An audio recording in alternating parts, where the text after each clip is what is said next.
Kita awali berita satu sore dengan informasi pengemudi ojek online kembali menggelar aksi demonstrasi. Para ojol menuntut penurunan potongan platform atau biaya sewa aplikasi menjadi maksimal 10% dalam demo yang digelar pada hari ini.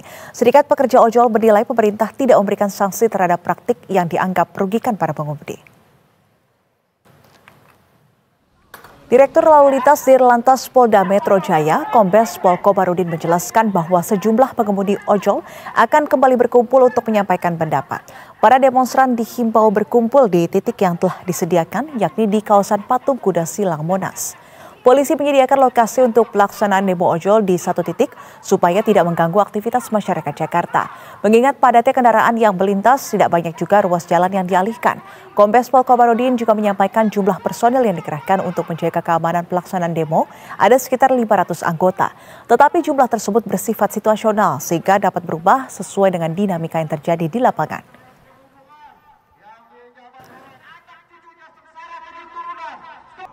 Kepentingan aksi melawan rakyat. Pertama, mohon maaf sebelumnya kawan-kawan sampaikan bahwa kita dari pagi hingga malam yang pasti hari ini bersama Kang Garda. Kami juga menghimbau nanti untuk rekan-rekan ojol yang akan menyampaikan pendapatnya juga silakan menempatkan ruas yang memang telah kita siapkan untuk penyampaian pendapatnya. Jadi tidak menggunakan ruas jalan yang lain mengingat aktivitas masyarakat Jakarta juga saat ini cukup padat sehingga tidak. Dan kita pantau seperti apa situasi terkini aksi unjuk rasa menuntut sejumlah hal yang dilakukan oleh ojek online. Sudah ada reporter Berita 1 Riki Harhab dan juru kamera Tommy Pribadi di kawasan Patung Kuda, Jakarta Pusat. Selamat sore Riki, bisa Anda jelaskan bagaimana situasi demo ojek online pada sore hari ini? Apakah ini berlangsung dengan kondusif dan sudah adakah perwakilan dari pemerintah yang menemui para ojol yang berunjuk rasa pada hari ini, Riki?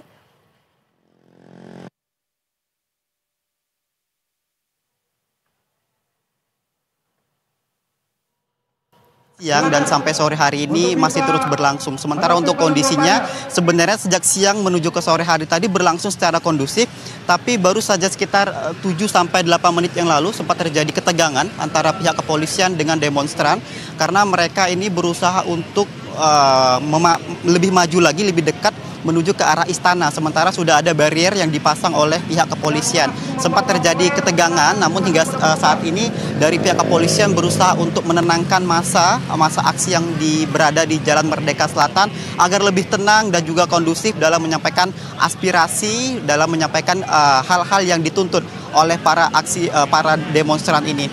Sementara memang hingga sore hari ini yang kami pantau di lokasi belum terlihat adanya perwakilan dari pihak istana yang berusaha untuk menemui massa. Hingga sore hari ini masih terus berlangsung dan informasi yang kami terima memang kalau mengacu pada peraturan perundang-undangan seharusnya memang nanti pada pukul 6 sore massa ini diarahkan untuk membubarkan diri, tetapi dari informasi yang kami terima tadi ada beberapa massa yang menyuarakan agar tetap masih bertahan di titik ini, tepatnya di Jalan Merdeka Selatan yang jaraknya tidak jauh ke Istana Kepresidenan, dan memang sudah ada barikade yang dipasang oleh pihak kepolisian. Tadi juga massa sempat membakar flyer begitu dan juga sempat dimatikan oleh pihak kepolisian agar tidak terjadi hal-hal yang tidak diinginkan. Nisrina dan pemirsa, pada intinya demo kali ini merupakan demo lanjutan karena sebelumnya massa yang tergabung di dalam Garda Indonesia yang terdiri dari pengemudi ojek online, kemudian di dalamnya juga ada serikat pekerja, kemudian mahasiswa ini menuntut sejumlah hal yang berkaitan dengan kesejahteraan dari pengemudi Gojek online. Dari informasi yang kami terima setidaknya ada 5 tuntutan yang mereka inginkan di dalam demo kali ini. Yang pertama yaitu menuntut agar pemerintah ini membentuk undang-undang atau perpu yang mengatur tentang regulasi transportasi online. Hal ini dengan adanya undang-undang ini sedikit banyaknya nanti bisa kemudian mempengaruhi kesejahteraan dari pengemudi ojek online.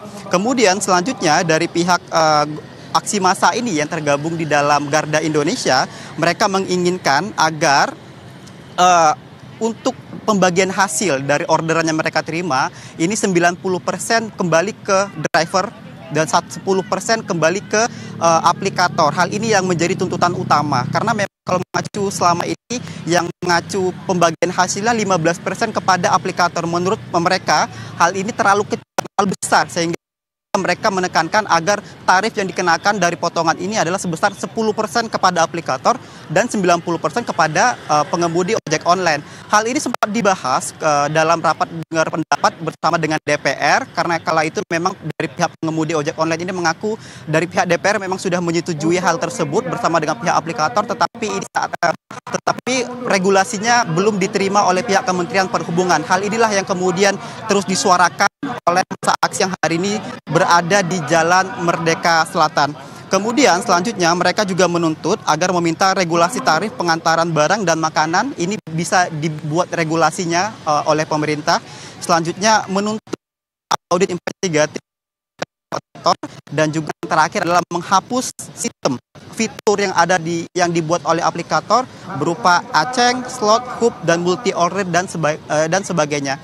Karena kalau kita melihat dari pengakuan dari driver Gojek online yang ada di sini, mereka bilang kalau menggunakan fitur Argo Goceng atau Aceng yang ada di aplikator, ini jauh dekatnya orderan, mereka hanya mendapatkan sekitar 5.000 sampai 6.000 saja. Padahal kalau diajukan pada sistem seperti biasa, ini mereka bisa mendapatkan sekitar 8.000 penghasilannya. Sementara untuk fitur slot yang sudah dibuat oleh aplikator, ini juga mempengaruhi kesejahteraan mereka karena mereka hanya bisa mengambil orderan, makanan ataupun penumpang di satu lokasi saja, tidak bisa pindah ke lokasi lain. Jadi ini sedikit banyaknya mempengaruhi pendapatan mereka dan juga kesejahteraan daripada driver online yang berada di Jalan Merdeka Selatan ini. Itulah tuntutan Nisrina yang kemudian disampaikan oleh mereka. Sementara untuk kondisi pengamanan memang dari pihak Polres Metro Jakarta Pusat ini mengerahkan kurang lebih sekitar 1.600 personel yang sudah disiagakan. Beberapa kendaraan taktis kami lihat ini juga mulai disediakan di sejumlah titik. Sementara untuk barikade juga sudah disiapkan sebelum personil bersiap agar tidak terjadi hal-hal yang tidak diinginkan, karena memang titik ini merupakan ring 1 dekat sekali dengan Istana Kepresidenan. Kemudian juga untuk arus lalu lintas di Jalan Merdeka Selatan ini ditutup. Hal ini juga diharapkan agar pengemudi ataupun masyarakat bisa menghindari jalur ini untuk mencari alternatif jalan lainnya. Akan kita lihat nanti bagaimana kemudian eskalasi dari demo yang dilangsungkan hari ini. Untuk sementara kami kembalikan ke studio Nisrina. Baik, Riki Arahap melaporkan langsung dari kawasan Patung Kuda Monas, Jakarta. Terima kasih dan selamat kembali bertugas.